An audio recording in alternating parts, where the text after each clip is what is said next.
Good morning, everyone, and welcome to today's edition of TC Live. My name is Clara Odero. I am the moderator today and also TechCabal's managing editor.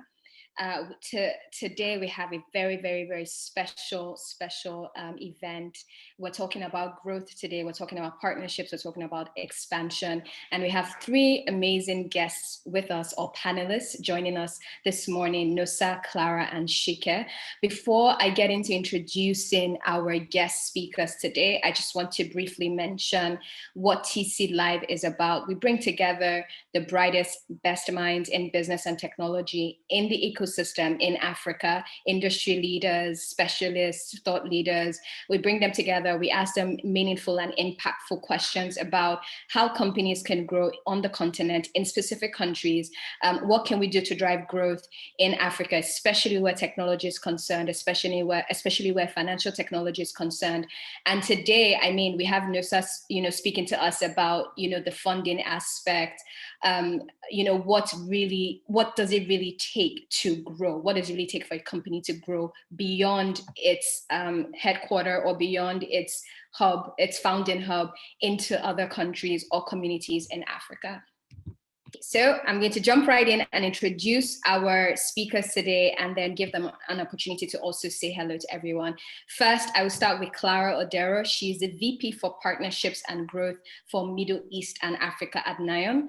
And NIUM is a next generation financial services platform that enables forward-thinking companies to unlock new revenue opportunities and improve cash flow economics, In her role, Clara is responsible for the sourcing and development of strategic trusted partnerships in that region, as well as managing all phases of NIUM's expansion in key African markets. So Clara will be speaking to us about expansion and really what does that really mean for African companies on the continent, founded and built on the continent.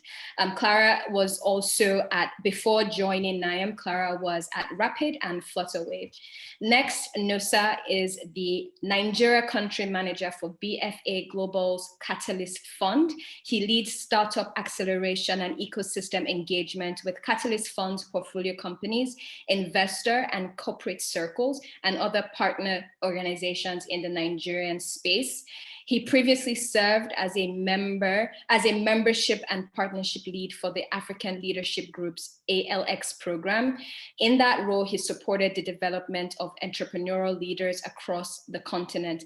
Prior to that, Nosa had some experience launching, growing, and managing Nigeria's Community for Pan-African Entrepreneurial Training Program, Seed Fund, and Tech Incubator, MEST Africa. If anybody in the industry knows MEST Africa, so we know that Nosa did a great job while he was there. Thank you for being with us today, Nosa. And then finally, we have Sike, who is the acting CEO for Cellulant Nigeria. Cellulant is a leading Pan-African technology company powering payments and transfers in Africa by connecting buyers, sellers, and other critical stakeholders with a single digital payments platform. Welcome. Please, you're free to unmute your mic and say hello to our attendees this morning. Hi, everyone. I'm looking forward to the conversation. Hello, everyone. It's a pleasure to be here. I'm super excited about the conversation to come. Hi, everyone. Happy to be here. Looking forward to an engaging session. Fantastic. Thank you. Okay, so we'll get started. We'll launch right into the conversation, and I'll start with Clara. We have, so what we've done is we've pulled some questions internally, and we're going to ask each speaker some questions, and then after the first half of the conversation, we will then take audience questions. Okay, so starting with you, Clara, can you just speak to us about some exciting fintech opportunities or some of the exciting fintech opportunities that informed NIUM's expansion to Africa? What did the company see, and why were they so eager to expand into the continent? Thanks, Karamone.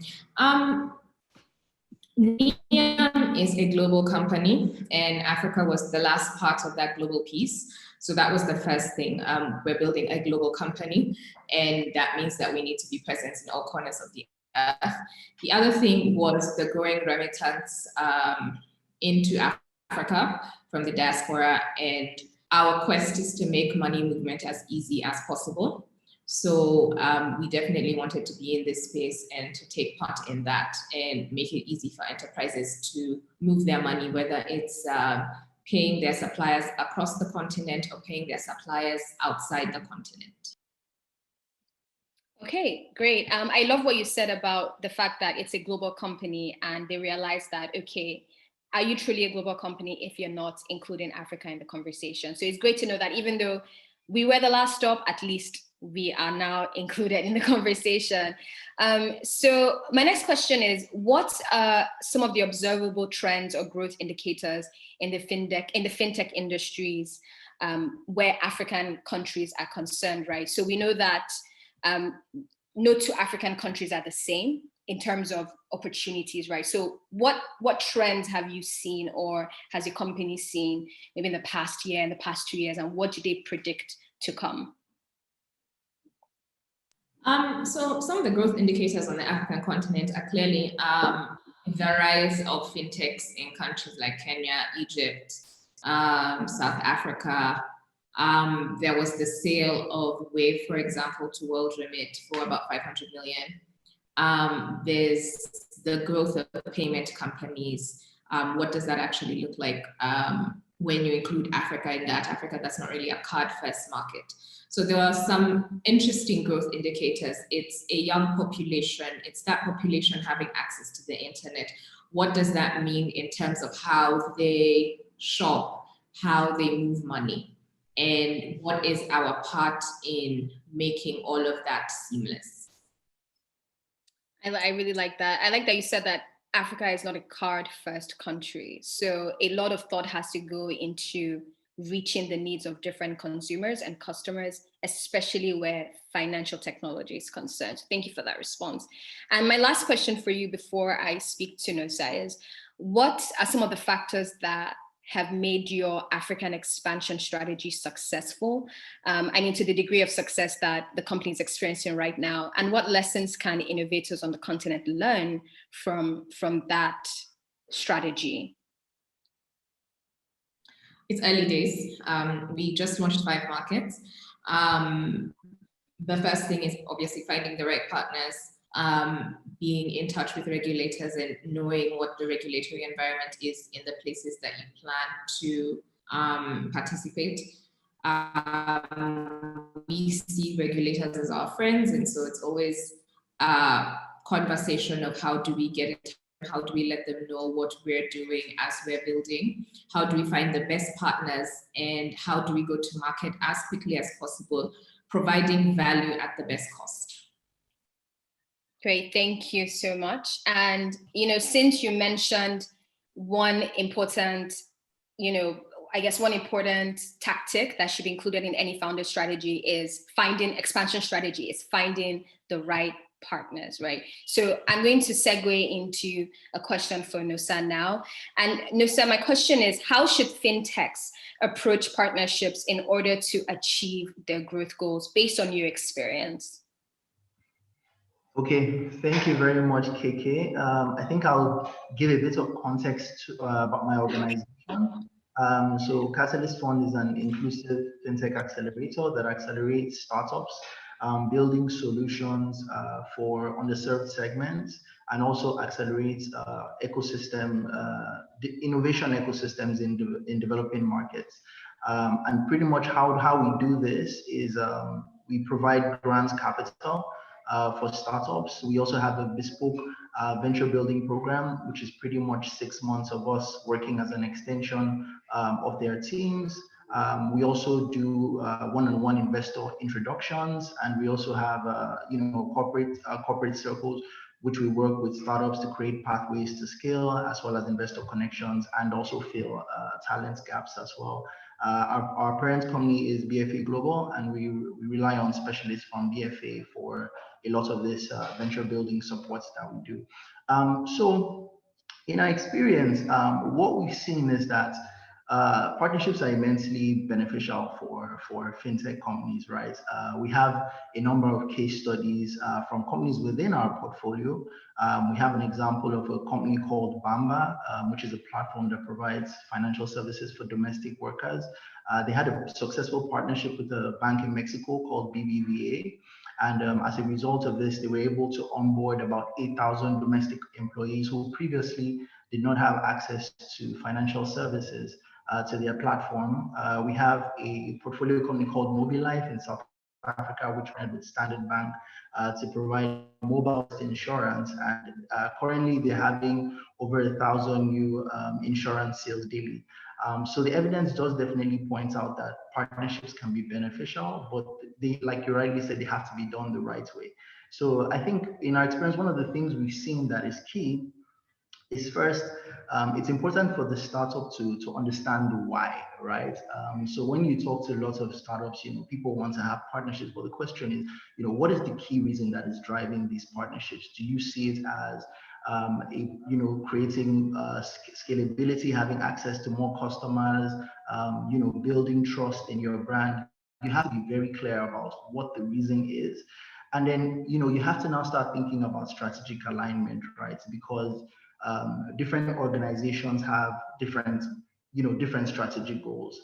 Your best partners are people whose strategic goals align with yours. So if you want to go about a partnership, you need to scan the market and ask yourself, who are the organizations that my value proposition makes the most sense to, right? And when you do identify these people, it's also important to have a very clear, concise, and numbers-driven value proposition, because we know that corporates and other partners by nature are numerically driven organizations, right? It's if you come to an organization, you want to have a partnership, you must be able to tell how exactly that partnership is going to, the impact that partnership is going to create in numerical value. So if it's a cost-saving partnership, what is it going to save? Is it going to bring down operational overheads by X number of naira? If it's going to be a customer acquisition play, how many customers over what period of time? So those are some of the things you need to also look at. There's also looking at the readiness of the partner to implement that partnership, right? So, let's talk about fintechs, for example. You need to be able to be sure that whatever partners you're working with are able to sort of integrate with your platform, right? So what level of digital readiness are they at? Is this going to be a seamless integration? Is this going to be a seamless partnership? If it's a revenue, sort of like there's going to be a revenue split involved, what are the terms? Is this favorable? And of course, that whole cost benefit calculation is also very key. So these are some of the areas that we see are like most important when partnerships are being formulated.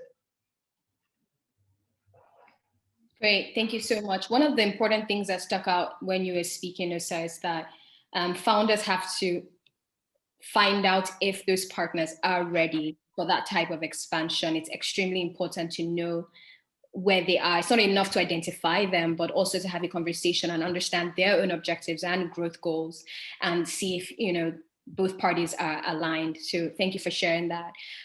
My next question is, what are some of the common mistakes that you've seen startups make when expanding into new markets? And in your experience, having seen those mistakes, how do you think they can be corrected now?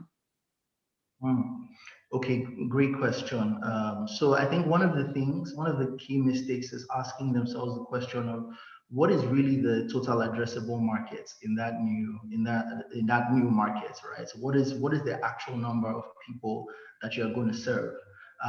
Because if you get that number wrong, then everything from your revenue model, your growth projection, everything is basically in the wind, right?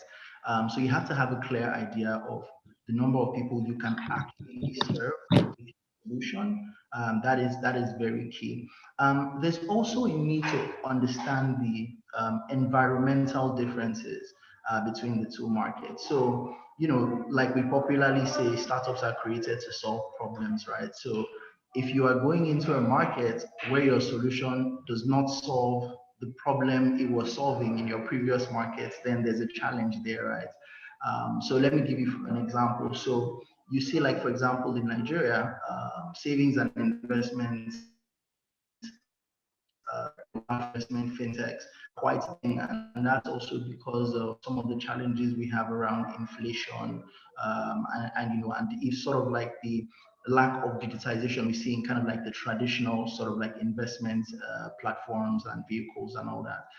So that's a condition that allows those type of startups to thrive. But there are certain parts of Africa, like in South Africa and some parts of Eastern Africa, where it's not so much of a challenge, right?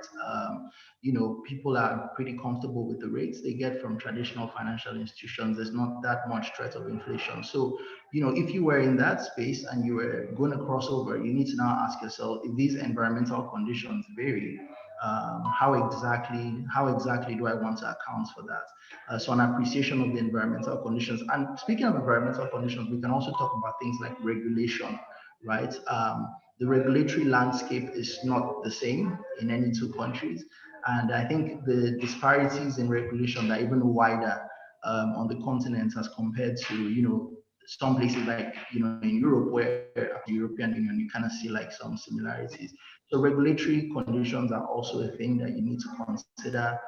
If a regulator in one market allows you to play in a certain way, will the regulators in the other markets allow you to play that same way? Do you require special licenses? Do you require special partnerships to give you access to that? So those are some of the issues. And one of the things we also do a lot as Catalyst too is for companies that are making expansion into new markets. We also do a lot of market research for them, a lot of market research, a lot of user research. That is an area that we've seen that startups usually have challenges in, because the dynamics of the markets will also change. So take, for example, one key one is price sensitivity. If your entire model is based on making, say, a certain percentage on your collections or payments or whatever, are people in the market you're expanding to able to absorb that cost, or does that seem outrageous to them, right? So yeah, there are quite a number of variables, but I think these are some of the common mistakes we see and ways that some of these challenges can be mitigated. Great. That point about understanding the different regulatory environments is very important, obviously, especially now with what we're seeing happening in Nigeria with SEC and with the CBN. So when companies or fintech founders are thinking about expanding, it's important that they do their research and find out what that environment looks like, and if they are able to actually go in there. Is this the right time? Should we wait a bit longer? And I also love what you said about pricing as well. Understanding that is very, very key. So it's not enough to say that you just want to expand, but who is, like you said, who is absorbing the cost? What are you preparing your financials for? So thank you for that. So Sike, I'll ask you a question about how partnerships have helped Cellulant achieve its growth goals. What does partnership mean to Cellulant, and how is it? I guess in what ways is partnerships or having the right partners, or in what ways have having the right partners been responsible for some of the growth that Cellulant has seen? Thanks, Kurambani. Partnership is actually at the core of our strategy. Just a bit about Cellulant. We are present in about 3 markets in Africa. Actually, I think in terms of fintech, we have the largest footprint today.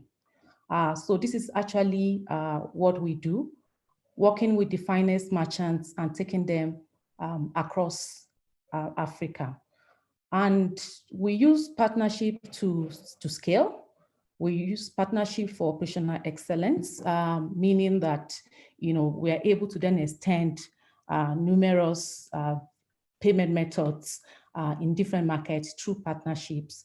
And these partnerships of course cut across three broad categories. We partner with industry verticals. We partner with fintechs, which of course collaborate with them rather than compete in markets. We look for fintechs that are already present in those markets, and we collaborate with them. So we have a couple of markets where we do business today, and we are not there directly. We're partnering with a competitor in that market to deliver value, because then you need to wait and say, okay, should I incorporate in this market, or ride on the existing infrastructure that is already being provided in the markets. So of course, we also partner with infrastructure companies in these markets as well. And through that, we're able to, of our own, we're incorporated in only 18 countries, whereas we're able to do business in 33 countries. So that's what we use the partnerships for, and also to be able to serve our customers that are willing to come into the continent, but are not willing to incorporate in all the markets. So we take them there, give them a platform for them to be able to do business, while we're also driving value for ourselves.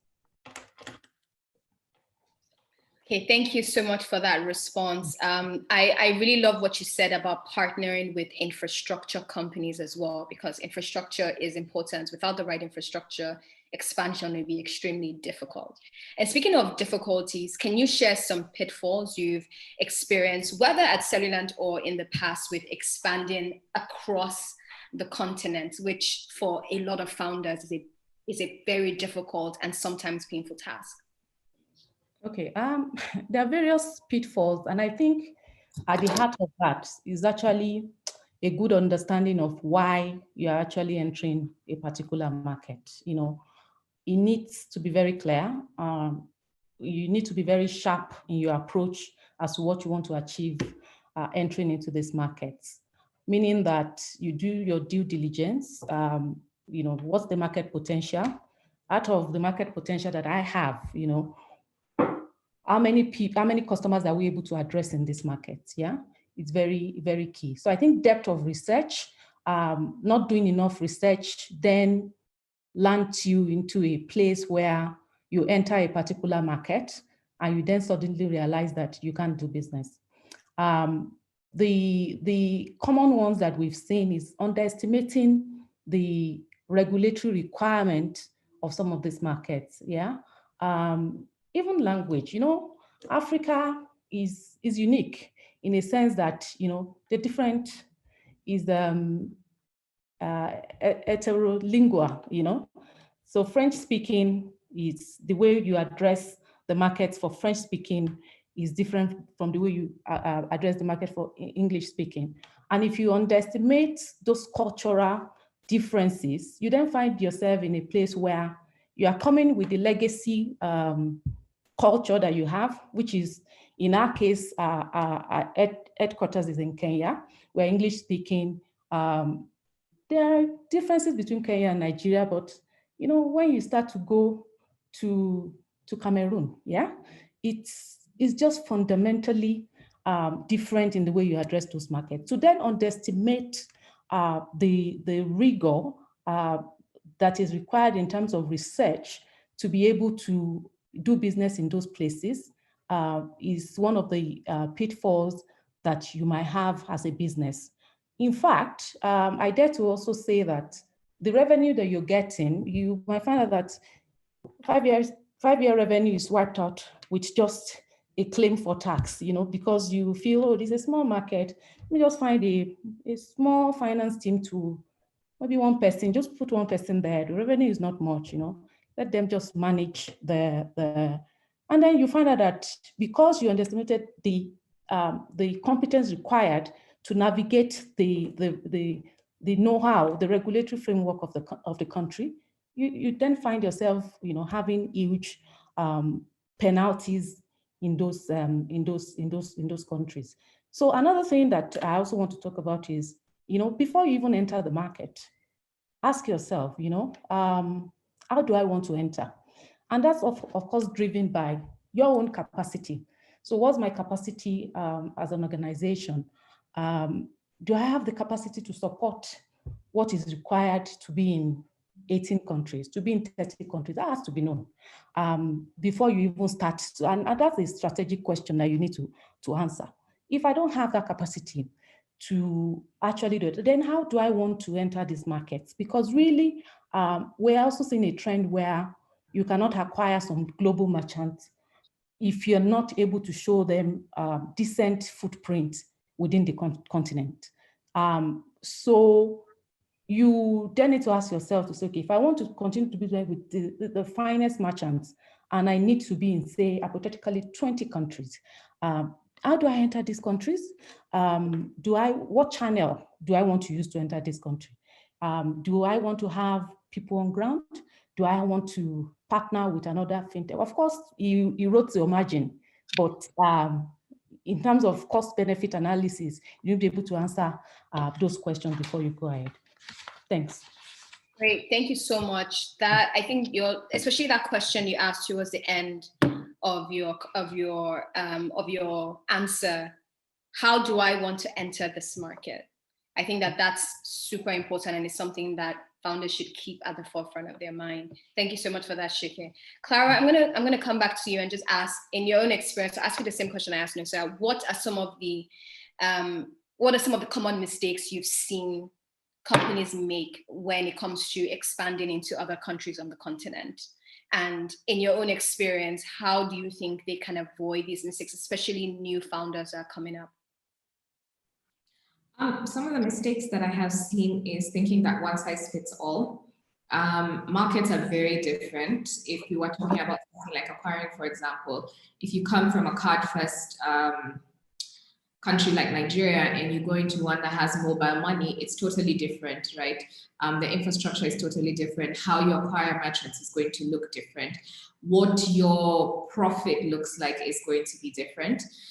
So that assumption that I can take this model and make it work somewhere else is a big problem that I have seen too. So people look at regulators in one of two ways. There is ask for permission or seek for forgiveness. I would actually ask you to please ask for permission. I like that a lot. Because seeking for forgiveness is great when you know the country, when you have a great lawyer on call, when you know who to call to get you out of the problem.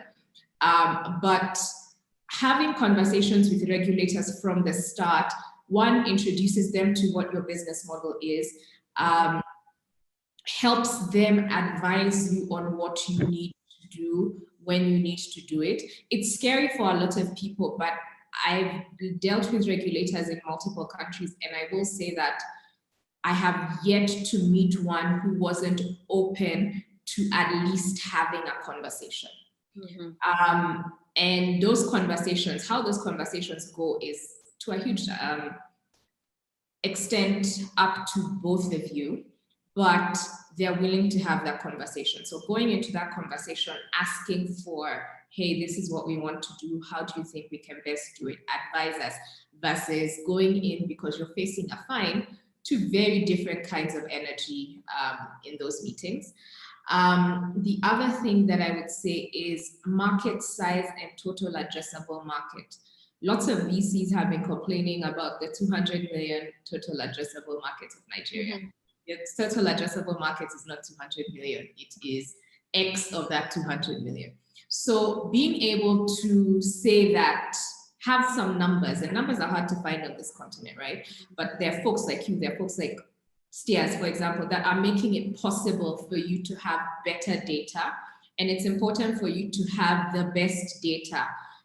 It's important for you to know things like what pricing regimens they are, regulatory. For example, card payments in Nigeria are capped at 2,000 no matter what it is. That doesn't work in other places. What does it mean for your exchange rates? What happens if there are currency controls? Can you move that money out of the country? If you can't move it out of the country and you need permission to do that, can you seek the permission to do that? So it's understanding one, I think the regulation, your total addressable market, pricing, not making the mistake of assuming that one size fits all, and listening to people who've done it before you.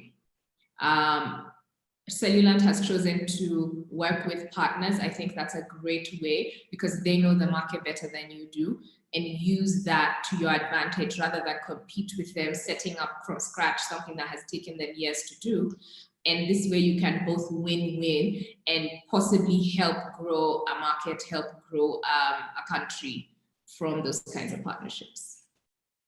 Great. That's a really, really great response. I think that it's definitely important for founders to understand that it is better to seek permission than to ask for forgiveness.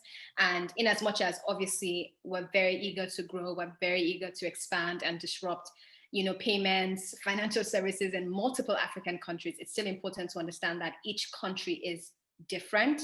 And yes, one continent, but obviously very, very different rules, very different policies. So important for new founders, especially, to keep that in the back of their minds. Thank you so much for that, Clara. So I just want to ask, can you tell us a few things that startup founders should prioritize when they're thinking about expanding into new markets? If you can mention 3 or 4 things that they should keep at the forefront of their minds.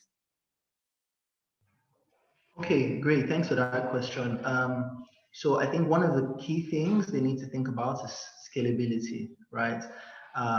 Especially like in terms of, so scale has benefits. You have larger customers, you can negotiate prices better, you can spread out your overheads across more people, but at the same time, scale also has challenges. There are also costs that are going to be incurred. There's also strain that is going to be added to your business. So scalability is very key. And scalability, one, of the business model. How is it going to respond to this extra number of people? How are you going to respond to dealing with, new customers to deal with, new increased level of complaints to deal with, increased number of products to ship, increased number of integrations to do. So scalability in terms of your business model. You also have to think of scalability in terms of your technology, right? How is your technology able to absorb these additional number of people that you need to support? Is it able to, what is your exposure in terms of, things like system downtime, cybersecurity risks? So scalability as a whole is one key thing that you have to pay attention to in terms of that. Local market expertise is also very big. How well does your team know the new space in which they're playing in? And if you don't have people on your team that know that, are you able to find competent people that can sort of guide you? Because, I think one common theme that has come across is the fact that, the markets are very different, right? So it also tells you that your team has to have a wide array of skill sets. And one interesting thing we have been able to do at the Catalyst Fund is, because we have a presence in India, in Mexico, in Kenya, in South Africa, Nigeria, and in Ghana as well. So one of the things we do is also be able to offer this local market expertise to startups that are expanding across those markets. We also even have some level of expertise also in Latin America. So it's important to work with either partners that have this local market expertise, if you can have those people on your team as well. So local market expertise, scalability. Also, when going into new markets as well, you also have to be aware of the barriers to entry to those markets, right? So now I'm not even talking about regulation. I'm talking about things like, hostile competitor activity, right? Yeah. Because when you come into a market, there are certain people that are going to just look at you and go like, you will not take food out of my plate. So how is your competition going to respond to this? And in some cases, if it's startup to startup, sometimes because both do not have a very large market share, they still see the opportunity for collaboration. They're still very open. That can be fine. But in some cases, when you are dealing with legacy institutions, right? You're dealing with a very big corporate, a very big bank, a very big telco. How are they going to respond to some of to the challenge that you're going to pose in the market? So that is also, you need to also be wary of those kind of barriers to entry. And then of course, you can't make entry into any market without really strong partnerships, right? I think that's also another common theme that has come across. So who are the right partners? And I think a lot of times when we think about partnerships, people often make the mistake of thinking about the most relevant or the largest organizations in that space and go like, yeah, that's a really big organization, I want to partner with them. But oftentimes the largest, most visible institutions are not even your best partners, because sometimes they will either have competing solutions, or they can easily build what you're building, or you'll have to compete with so many people for the share of the pie. So, looking across the landscape and ask yourself, who is the right partner? Who can I offer the most value to at the time? It may not necessarily be the ideal partner, but it will provide you with a beachhead that can allow you begin to make some revenue, begin to understand the market. Because with startups, it's all about building, measuring, and learning. Like I say, the lean startup methodology. So, which partners can you work with that will allow you build, measure, and learn, and sort of iterate till you're able to find whoever your ideal partner will be. So I think those are some key things that your startup needs to consider when they want to move into a new market. Thank you so much. So now, I mean, since we're on the topic of, okay, what can possibly hinder a startup's plans to expand into another country, in your own opinion, and I also want to throw this question at Clara and Sike as well. In your own opinion, what role do you think African governments can play in helping fintech startups achieve their goals, especially because their goals to some extent are selfless? They want to disrupt payments in Africa. They want more Africans to have access to financial services that people around the world have access to. We are still so far behind, right? So in your opinion, what do you think? What role can African governments play? That's a great question.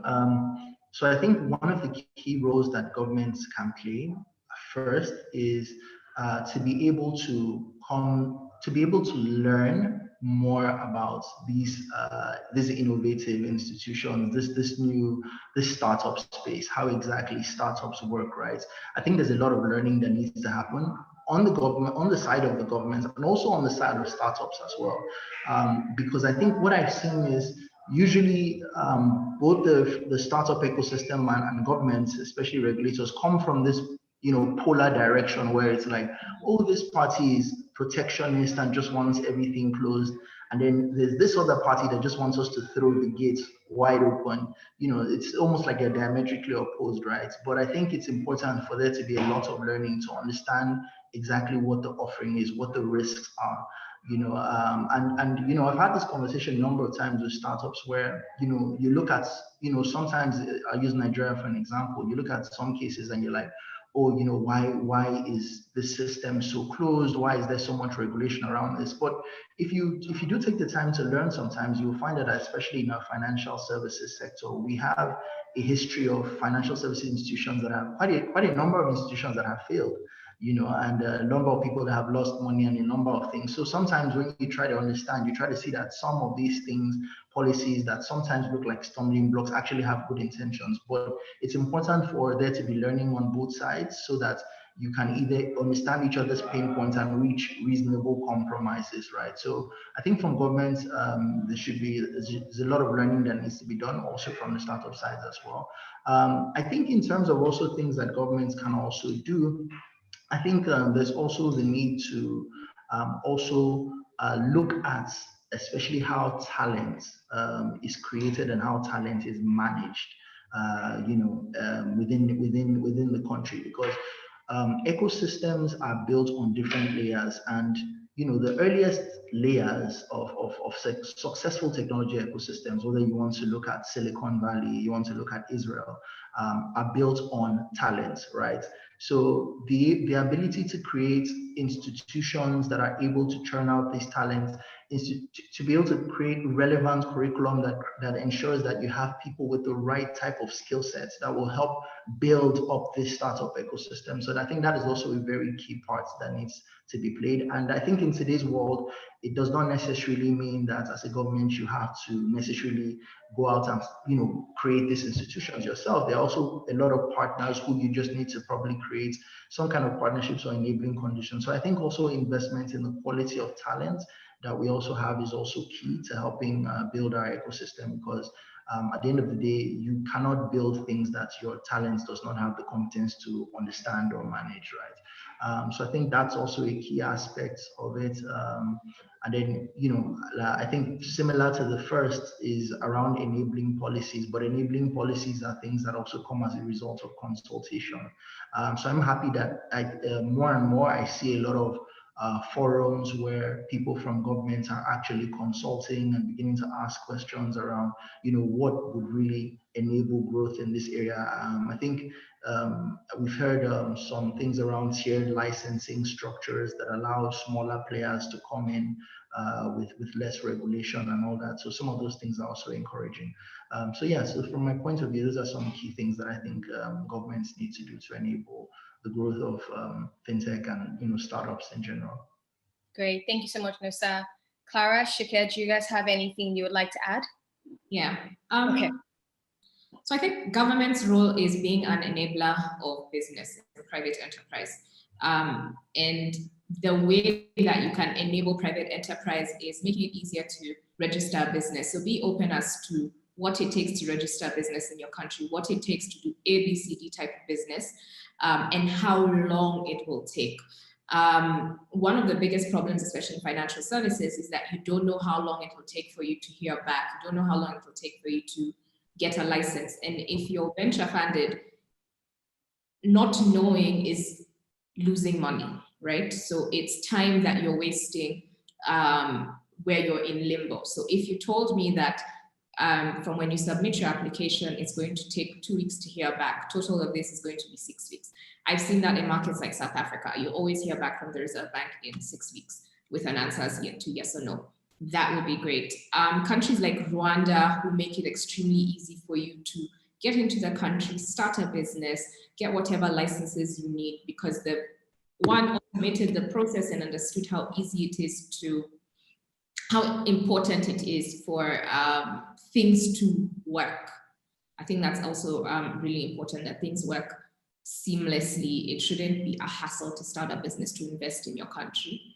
Lastly, I think it is lowering the price to play. There are countries with really large capital requirements for you to start a business, and it makes it impossible for anyone without that kind of money to play, right? If I need $500,000 to set up a foreign entity, then I'll go to another market that might have the same size of 2 more, where it's a lot easier for me to do the same thing. Finally, I guess it's the explanation as to why you're regulating. I know it's difficult sometimes for people in power to understand that the people you're governing need to understand the why, but opening up conversations about the why makes it a lot easier for people to understand where you're coming from. So it's not just like you have a stick, it's like, this is for your protection because this has happened before and we're seeing that the trend is doing this. And so we are bringing this legislation, for example, to play for that reason. At the end of the day, government works with people, and thinking about that should be where I think both parties come from, right? There's a why, and digging at it and trying to understand why everyone is coming to the conversation the way they are is very important. Great, thank you so much, Clara. Sike? Okay, just to add to what Clara and Nosa have said, I think the general ease of doing business, if I'm an investor, I bring money into your country, how easy is it to repatriate my funds, yeah?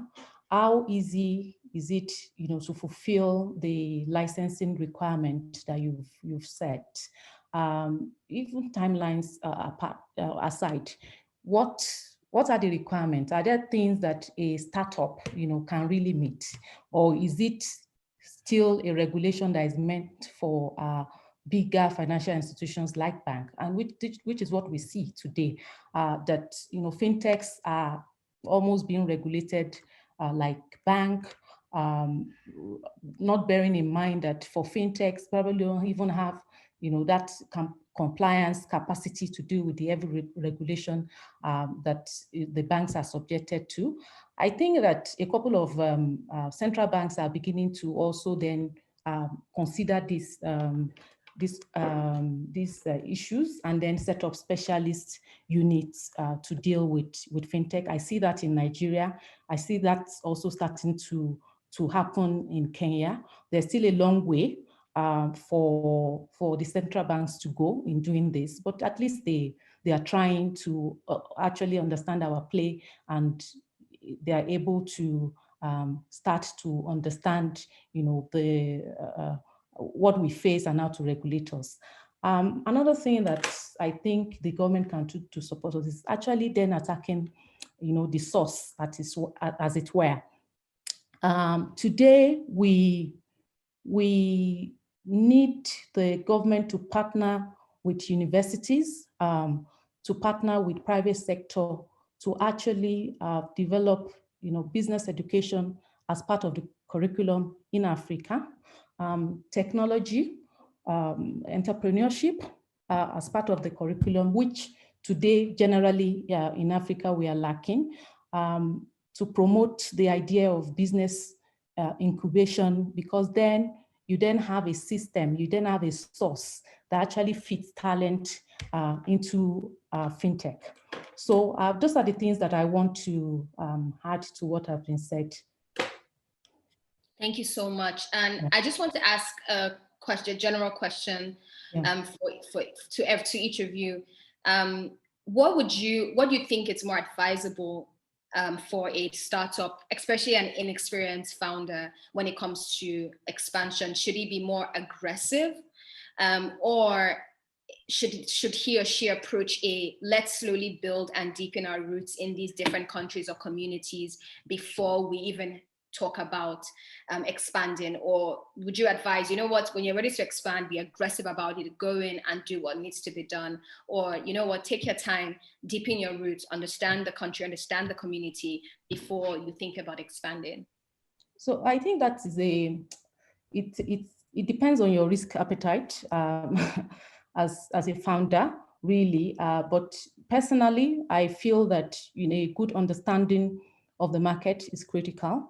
You need to know, which market are you going to address, do a product market fit, be very sure that your strategy works, and then do a pilot, And doing a pilot means that at least you are able to section your market into smaller bites, deploy whatever platform or product that you have to them, and know that it works, and then you can then aggressively scale. That is what I would do personally. But of course, some people will argue that once I see the opportunity, then I go all in. I won't advise that. I think it depends, right? Yeah. One, it's your personality. Two, it's the people that are funding your business. And three, opportunity.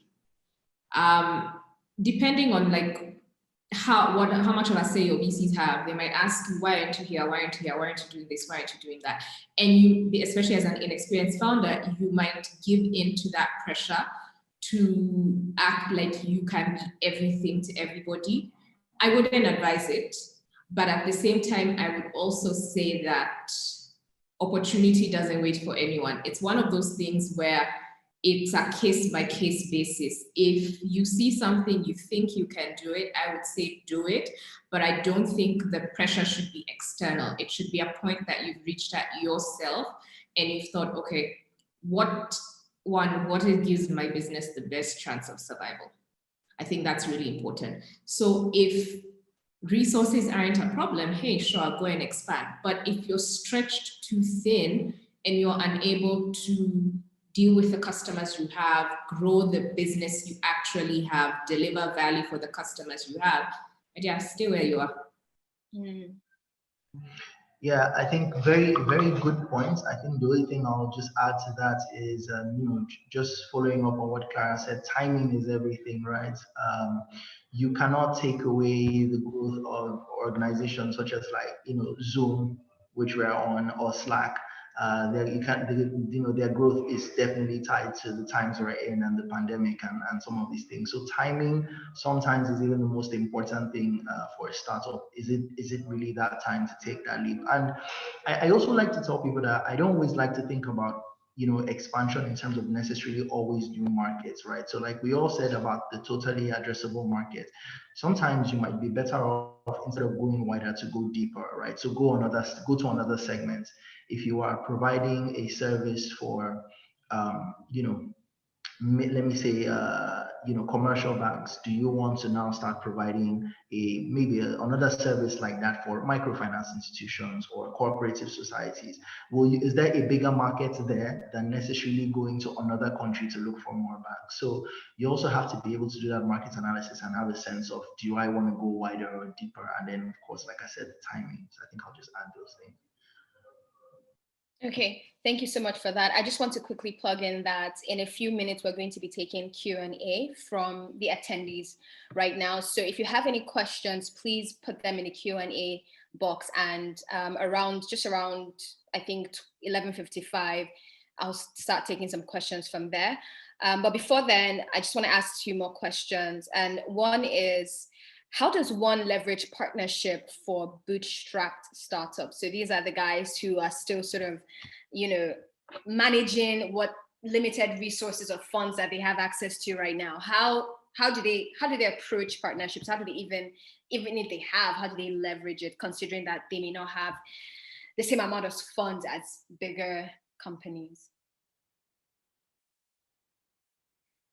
Oh, that's for, anyone, Nosa said this earlier, value. Show your value, show how this partnership is going to be helpful to the person that you're partnering with, what you bring to the table, why you're the best person to do this thing. So it's just like pitching any other business, pitching a customer. I think you should look at it the same way. How do you provide value? What can you do for them that nobody else can do for them? And why should they pick you? I think that when you look at some of these partnerships, especially as a smaller business, you need to be very clear as to the why you question, more than I can bring scale. It needs to be, I can do this thing better than anybody else. Here is past proof, and let's do this together. Great, thank you. Nosa?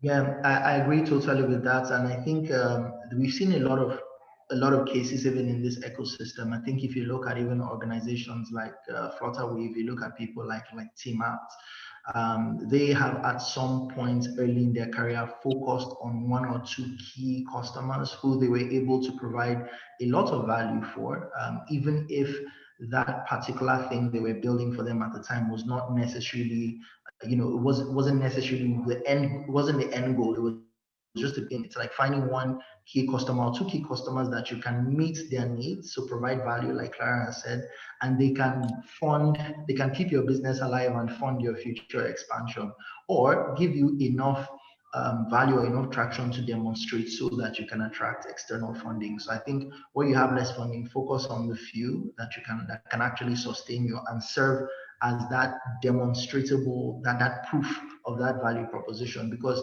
like with investors, one of the key things people want to see is traction. They want to see proof that this works for 1 customer and that you can find more of that same type of customer. And yeah, after that, you easily attract funding. Great, thank you, Nosa. Shika, do you have anything you'd like to add? Yeah, just to also remind those startups that, you always have something to offer. We have, as Cellulant, have worked with smaller partners in markets on things like maybe working with government. These partners probably have more knowledge partnering with governments than us. Even though they're smaller, we've worked with them. And I think that it is just for the startups to then understand, what is that value that can really bring to the table, and then look for a bigger partner who necessarily might not have that value, and then you can go together to access opportunities. Great, thank you so much. So now we'll move into some audience questions, and so there's some really good ones here. I want to start with this one from Justin, and I think he's asking this in response to Clara's point about having proof or showing potential partners the value that you're bringing. And he says, how do you get partnerships with no past proof as a new startup? Do you wait to get results, traction, and more connection before you reach out to possible partners? There's a part of that question that I didn't understand. Could we start again from the beginning? I got the part where you read, do you wait? But what was the first part? How do you get partnerships with no past proof as a new startup? The honest answer is you don't. unless you have a relationship going in where people can stake that, you understand, knowing you on that, it's going to be difficult for you to do that. The most important thing, I think, in running a business is having a proof of concept. It's important for your investors. It's important for other customers to see. That's why businesses always have case studies now on their website so that you can see, okay, this is what I did for this person. This is what I can do for you. So that's really important to have. So yes, work on getting that proof of concept. Walk before you can run. Like that. Thank you. Nosa, do you have anything? Yeah, I think I'll also add that, you know, with every partnership, right, you always rely on a champion on the other side who's essentially going to, you know, push your case. And that champion is a person who essentially has, whose performance, sort of business performance, is tied to like the success of that. So just like Clara said, if I cannot go to my board and say, oh, this company is going to increase our revenue by X, Y, or Z, why would anybody advance that partnership? And in terms of POCs, I tell people sometimes we overcomplicate these things, right? You can easily go to, say for example, you have a payment solution. You can go to your alma mater and say, okay, you know what, I'm going to give you this product so that the 5,000 students in this school can pay their school fees through my portal, right? That is a proof of concept. So we don't always need to necessarily overthink it, but you need to be able to demonstrate that it works within a certain context for a certain use case and for a certain type of customer. And if you can demonstrate that, you know, 5,000 people have paid for the last 3 months, it has, you know, made payments faster, more seamless, it has, or they're able to access some other type of product, insurance, whatever, then you can easily take those things and go to partners. And like I said, you know, sometimes you need to be patient. You don't have to go for the biggest, most desirable partners. You just need to keep growing your partnership portfolio, and you eventually get to your ideal partner. I like this idea of reaching back into your community and actually starting with them, especially if you're a new startup bootstrapping. I like this idea of, you know what do you have, who is around you, and who could you possibly go to and say, you know what, I want to test this product that I believe will disrupt the industry, but I want to start it in this, test it in this kind of closed environment of people that I'm familiar with, because like you said, I went to school there. Or another big institution, especially in Africa, is churches, you know. So, you know, between school and church, I mean, surely somewhere you can find a community of people to sort of build value with and then present it to these partnerships in the way that Clara mentioned, where you're showing value and saying there is proof that we've done this, whether at a small scale or a large scale. So thank you for that. And I'm hoping that some founders find that piece of advice very useful. Sike, do you have anything that you'd like to add to that question? Just to say that, you know, doing business is a lot of work, and really POC should be part of your product market fit.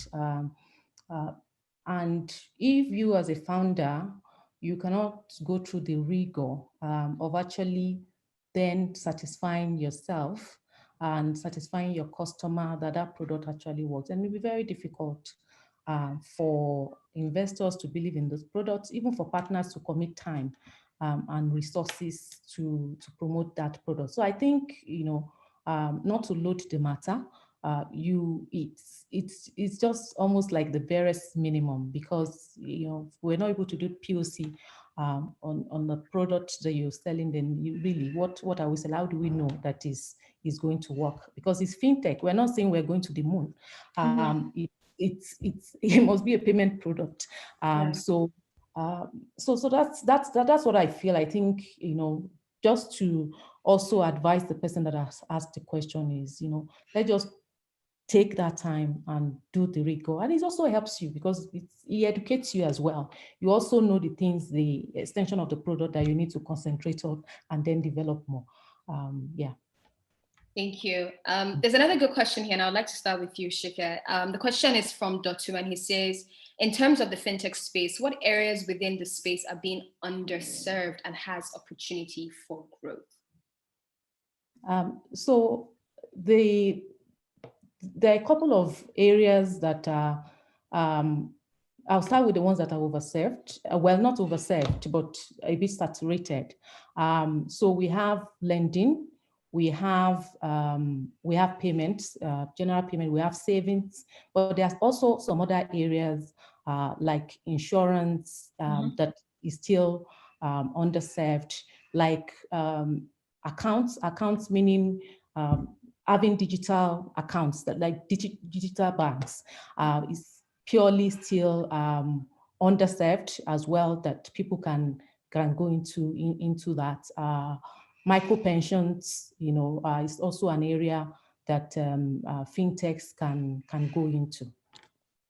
I like that. Micro pensions, insurtech, two big areas are really underserved. Clara, Nosa, what areas, do you think and has opportunity for growth as well?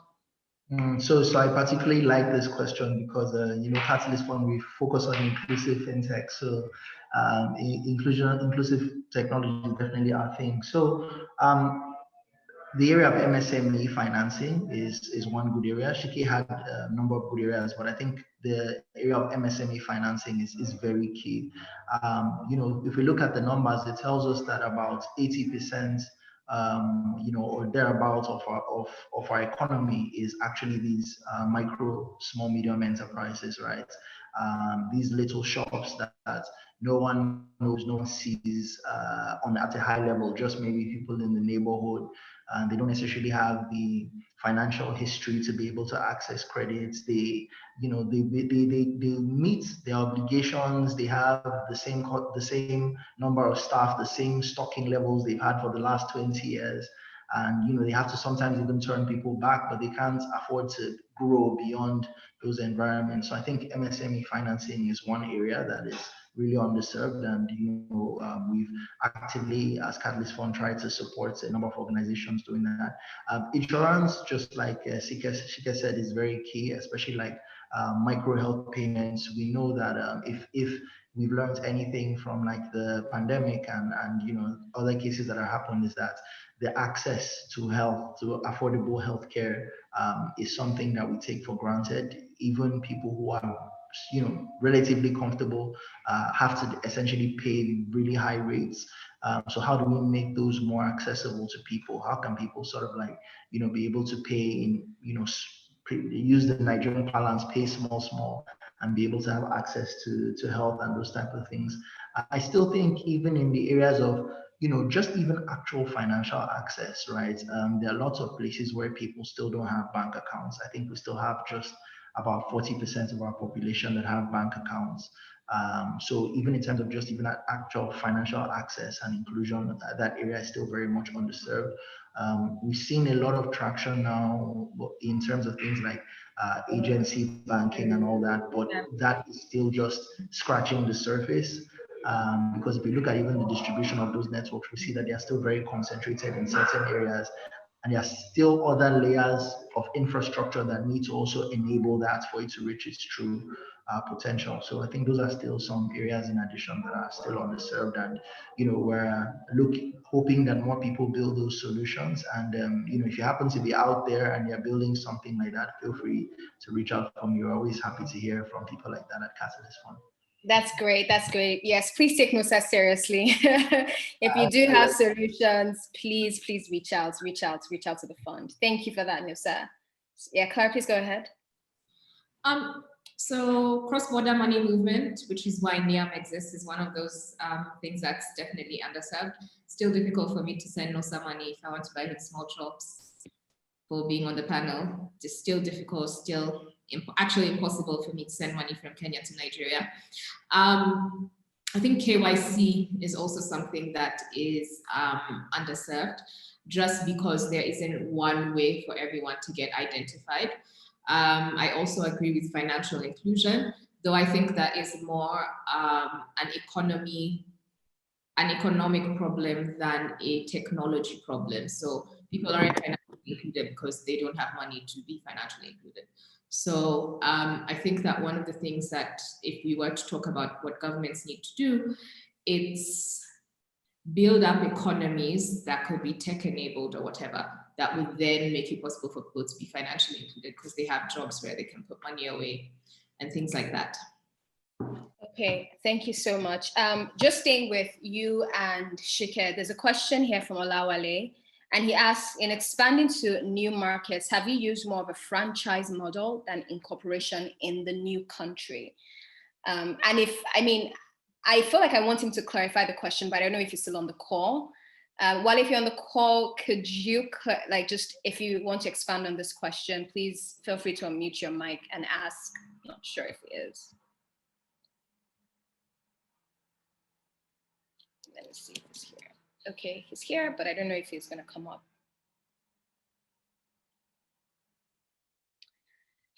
But I guess in your own understanding, okay, all right, hand it up.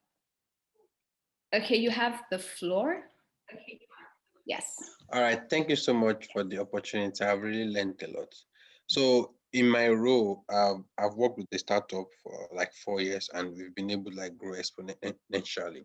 But we're trying to like expand to other African countries, which we're considering franchising or incorporating.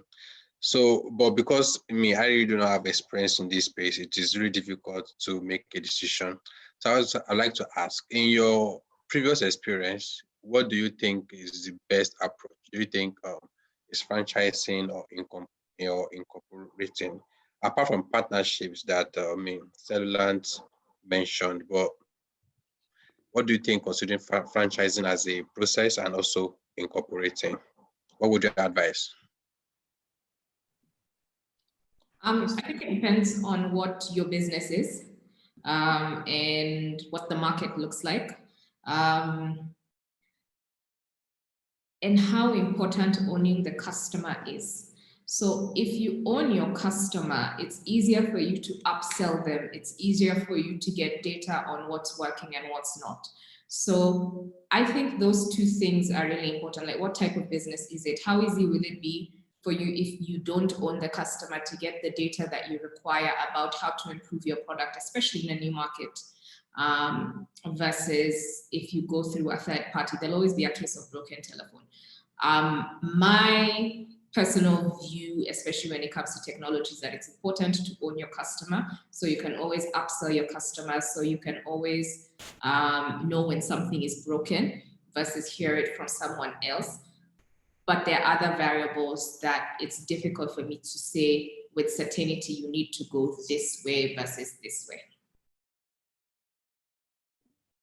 Okay, so just speaking from our own perspective, I think the variety of the products we have and how much work we need to localize some of these products is not very favorable for us at this time to do franchising. But we've also explored other channels, meaning that white label product and then go through channels to deliver to markets. So not necessarily franchising, but looking for channel partners in those markets that can then take the product that you have, you white label it for them, and then they can use it and you get a commission. I think this is also something that you might want to consider. But really it depends, on the type of business that you have, and because franchising also has a lot to do with standardization in some ways. So how easy is it to standardize, what you have today? But I think there are so many other methods that you can use to go to market without, that is not as complex as franchising. Thank you so much for that. I just want to pop in here and say that a poll is going to be coming up shortly. It's going to pop up on your screen. It's going to just have some questions that we have put together based on the conversation. Okay, there's an interesting question here that I would love to hear your thoughts on.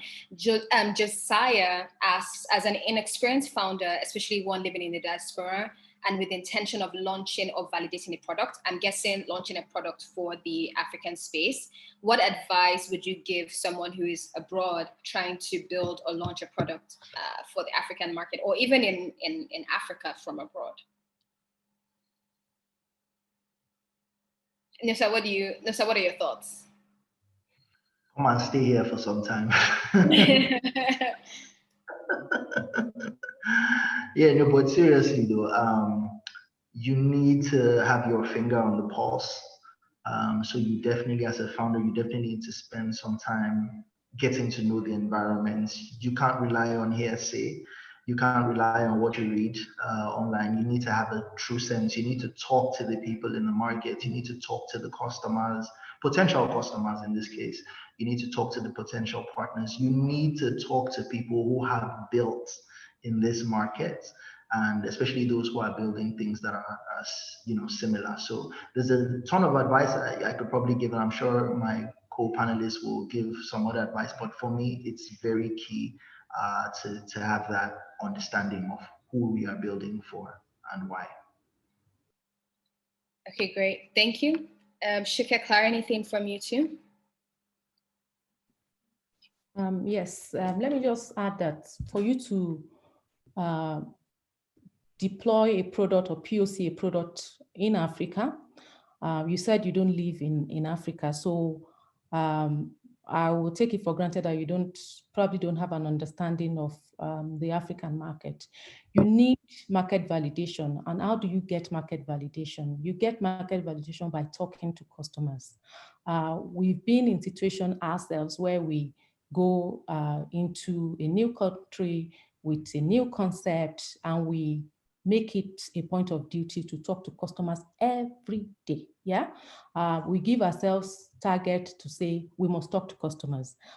Even if we don't sell to you, just want to talk to you, because it is true that you get the insights that you need, the validation that you need to be able to actually come up with a product, that you think will be successful in the long run. So I think set aside time.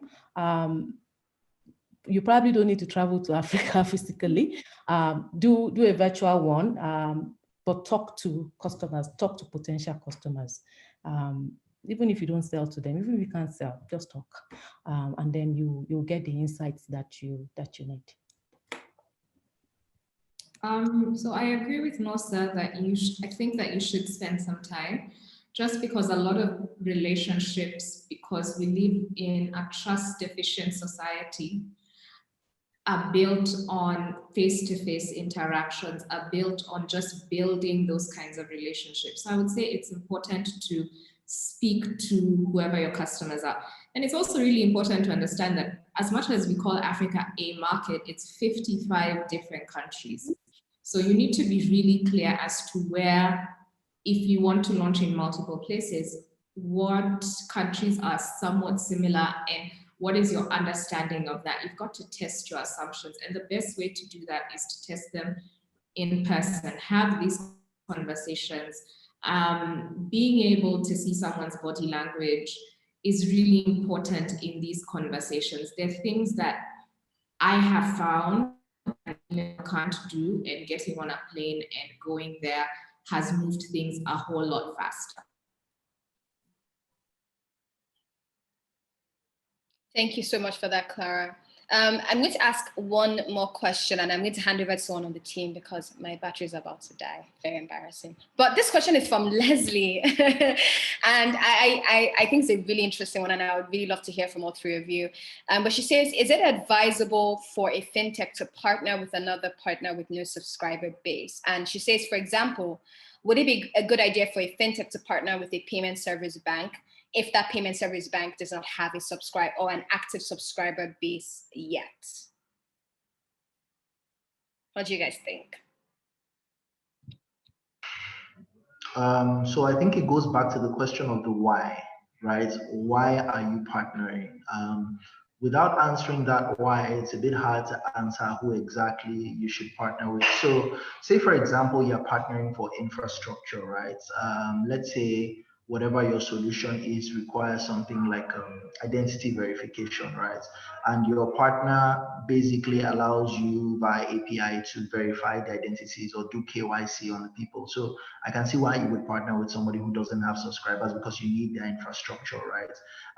So generally you might be partnering because you want access to their customers or access to their infrastructure or something else. So I think it essentially comes down to the why. So there needs to be more, you need to have a thorough understanding of the why, then it puts into context the value that you gain from whoever you'll be partnering with.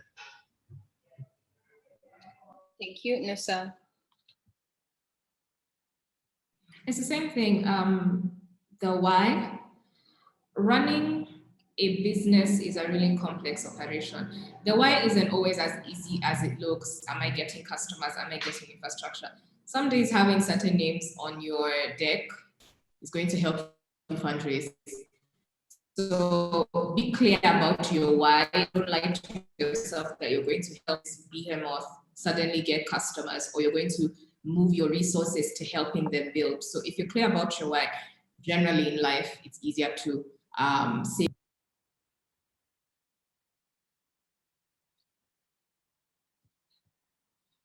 Thanks for that, Clara. Sike, do you have anything you'd like to add? Just to corroborate to what has been said is, once your strategy is clear, and then you can then define the tools you need for execution. Of course, that usually drive the kind of partnerships that you then have. If coming from strategy, you know what you're going to execute on, you know how you're going to execute on the strategy, and you need this partnership. It doesn't really matter whether they have the subscriber base or not. If it's linked to your strategy, then you can partner. Thank you so much, Sike. So I'll hand over now to Muyiwa, who will take over the conversation. Thank you so much to our panelists for joining us, Clara, Nosa, and Sike. We really appreciate it, and to our attendees as well. So Muyiwa, when you're ready. All right. Hi, everybody. So I'm just going to pick up right from where KK left and just ask a few of the important questions before we round up. There's one that's particularly interesting here. So Emmanuel is asking, we are raising a 2 million pre-seed for an instant and revolving consumer credit platform. It's been challenging getting a lead investor, as most investors want to give between 10K and 50K check for 1% to 10% equity. This would be our first raise, and we have an MVP on Play Store with user acquisitions, but no revenue yet. Is it advisable to reduce our raise amount, as we urgently need to raise funds to scale our bootstrapped product further and reach next milestones? And can partnership be of any help here?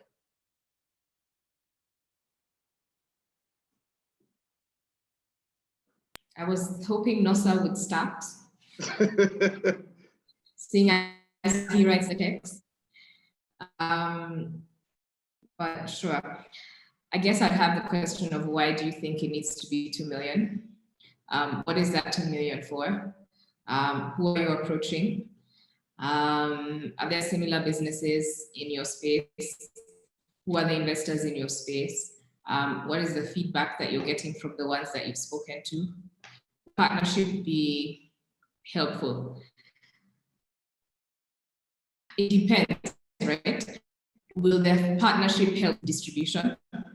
Will the partnership solve a need that you have that this money is going to solve?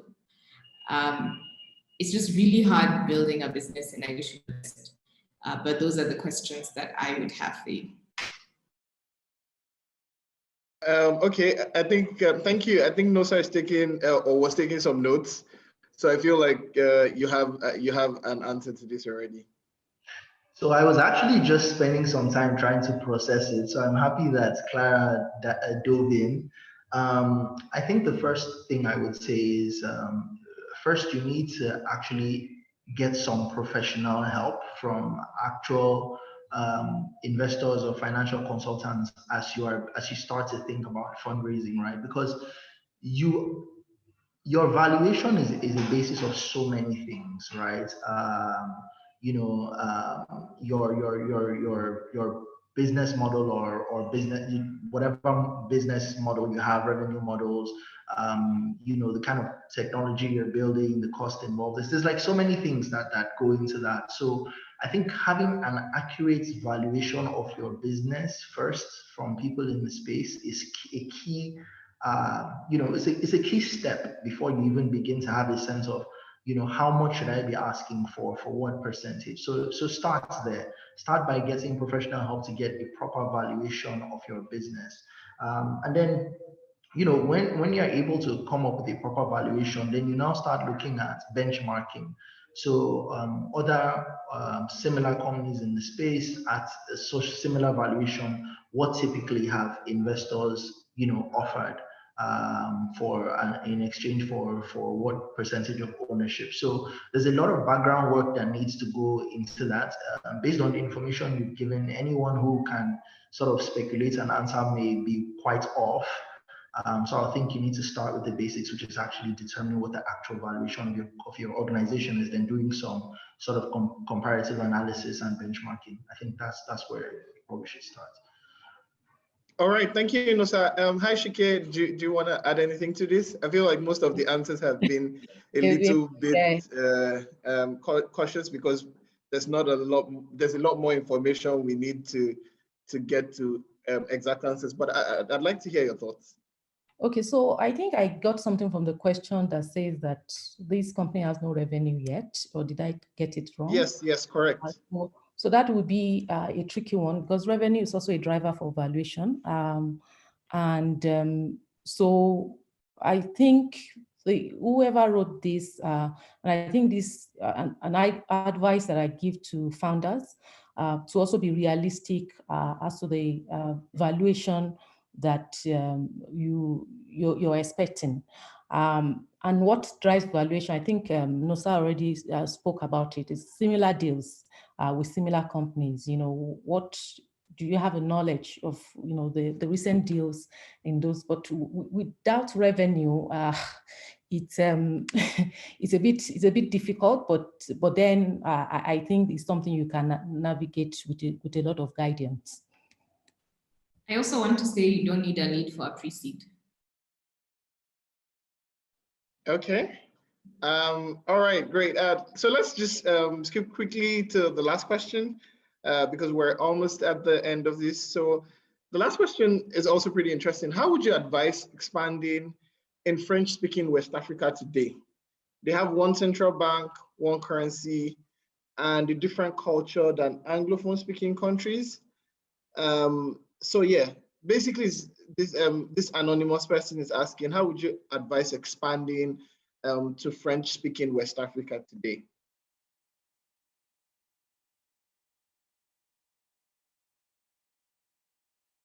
Nosa, do you want to go first on this?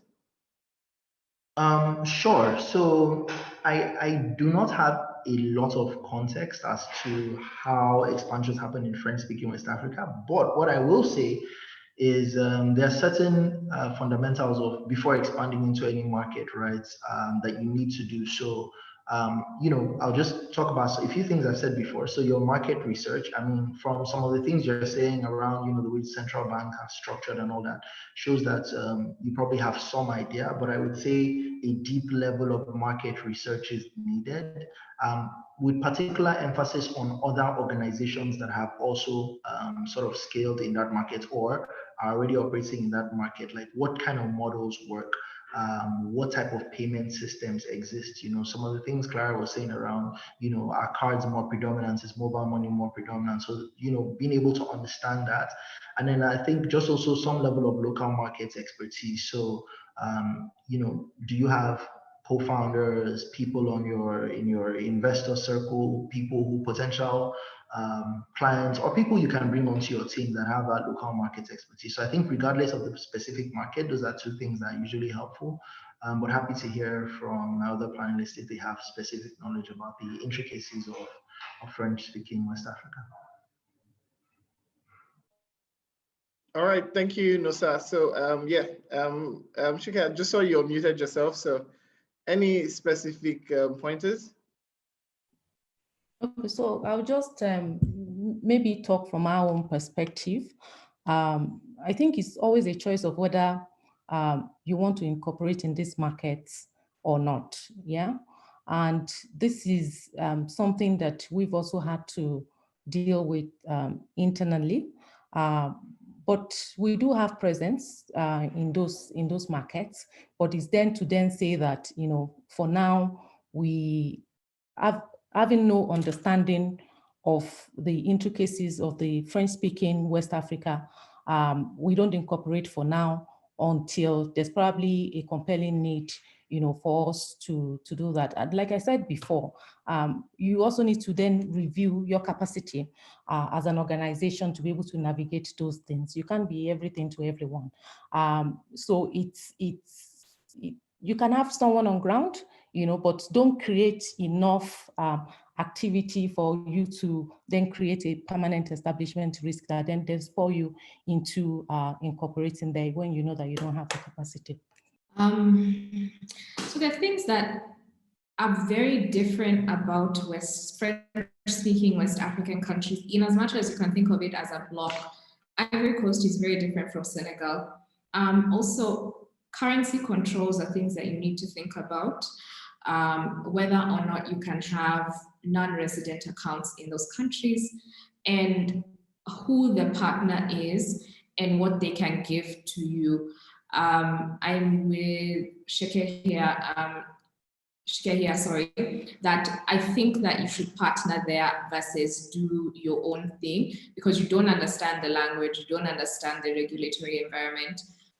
Getting a bank account is extremely difficult, and so on. So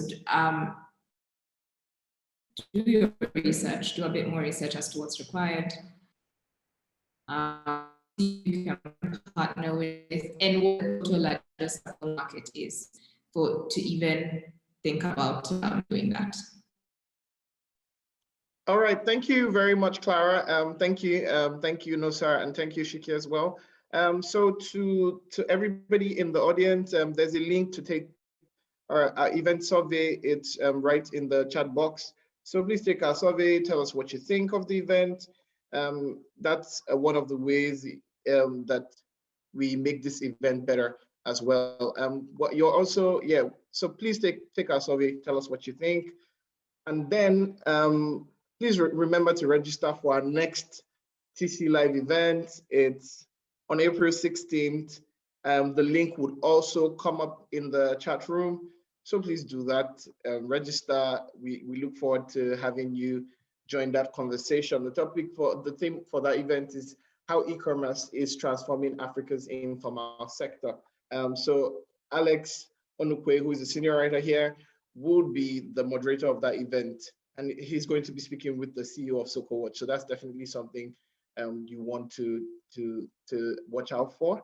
So please check the chat box again for details to register for that event. So if you've not already also signed up for our newsletter, our daily newsletter, it's called the TechCabal Daily. Please sign up for that. Also, please sign up for that. The link would also be dropped in the chat box. TechCabal Daily comes into your inbox every day, Monday to Friday, 7 a.m. So yeah, please absolutely do that. So thank you once again to Nosa. Thank you for Clara. Thank you to Clara. Thank you to Sike. This was a very, very, very great conversation, even though I just only moderated this at the end, but this was pretty good and pretty much fun. And thank you to everybody that attended this, asked questions, and made this lively. Thank you very much. And we're just going to pull the event to a close now. Thank you. Thank you. This was fun. All right. Thank you very much. Okay. Bye-bye, everybody. It's nice to meet everyone. Bye. Bye, Right. Clara. Bye, Nosa. Bye, Clara. Bye.